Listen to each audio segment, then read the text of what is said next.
சின்னதா ஒரு செட்டிங் கண்டிப்பா உங்களுக்கு பிடிக்கும். ஆண்ட்ராய்டு யூசர்ஸ் உங்க போன்ல நீங்க கூகுள் ஆப்பை தான் பயன்படுத்துறீங்கன்னா நிறைய விஷயங்களை நீங்க சர்ச் பண்ணிருப்பீங்க. அப்படி சர்ச் பண்ண அந்த எல்லா விஷயங்களும் அந்த கூகுள் அக்கௌண்ட்ல அது ஸ்டோர் ஆயிருக்கும். அதே கூகுள் ஆப்ல மறுபடியும் நீங்க செக் பண்ணலாம். எப்படி டாப் ரைட்ல அந்த ப்ரொஃபைல் பிக்சர் இருக்குல்ல, அதுக்குள்ள போயிட்டு செக் பண்ணலாம். இந்த மாதிரி 2 ஸ்டெப் நீங்க எடுக்க வேண்டி வரும். இப்ப கூகுள் என்ன சொல்றாங்கன்னா, நீங்க அங்கெல்லாம் போக வேண்டாம், அதை விட ஃபாஸ்டா நீங்க அந்த சர்ச் பண்ணி பார்த்த அந்த ஹிஸ்டரியை தட்டி பார்த்து நீங்க தெரிஞ்சுக்க முடியும் அப்படின்ட்டு இருக்காங்க. எப்படிங்கிறத நான் உங்களுக்கு இந்த வீடியோல காட்டுறேன், தெரிஞ்சுக்கோங்க. புதுசா ஒரு செட்டிங்கை கூகுள் ஆப்ல பயன்படுத்திருக்காங்க. அதை ஓபன் பண்ணி பார்த்துருவோமா? ஓபன் பண்ணியாச்சு. அதுக்கப்புறம் இந்த கூகுள் ஆப்ல நிறைய சர்ச் பண்ணுவீங்கல்ல, அந்த சர்ச் ஹிஸ்டரி எப்படி செக் பண்ணுவீங்க? டாப் ரைட்ல ப்ரொஃபைல் பிக்சர், அதுக்கப்புறம் சர்ச் ஹிஸ்டரி, இப்படி தானே நீங்க பார்ப்பீங்க.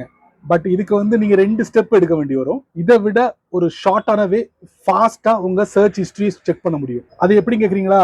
அப்படியே கீழே பாருங்க, ஹோம், சர்ச், நோட்டிபிகேஷன், பக்கத்துல ஆக்டிவிட்டின்னு இருக்கா, புதுசா அறிமுகப்படுத்திருக்காங்க. இந்த இடத்துல சேவ்ட் அப்படிங்கிற ஒரு டேப் இருந்துச்சு, அதை கொண்டு போய் ப்ரொஃபைல் பிக்சருக்குள்ள சேர்த்துட்டாங்க. அதை நான் உங்களுக்கு காட்டுறேன். இந்த இருக்கு பாத்தீங்களா, சேவ்ஸ் அண்ட் கலெக்ஷன். இப்போ இந்த ஆக்டிவிட்டிக்குள்ள போயிடுவோம். பாத்தீங்களா, ஹிஸ்டரி 100 ஐட்டம்ஸ் தட்டினா பாருங்க, நீங்க என்னெல்லாம் பாத்தீங்களா அது எல்லாமே இங்க இருக்கு ப்ரோ. வீடியோ பாத்தீங்களா? இந்த மாதிரி சின்ன சின்ன விஷயங்களை நீங்க தெரிஞ்சுக்கணும்னு ஆசைப்பட்டீங்கன்னா வழக்கம் போல நம்ம சேனலை ஃபாலோ பண்ணுங்க.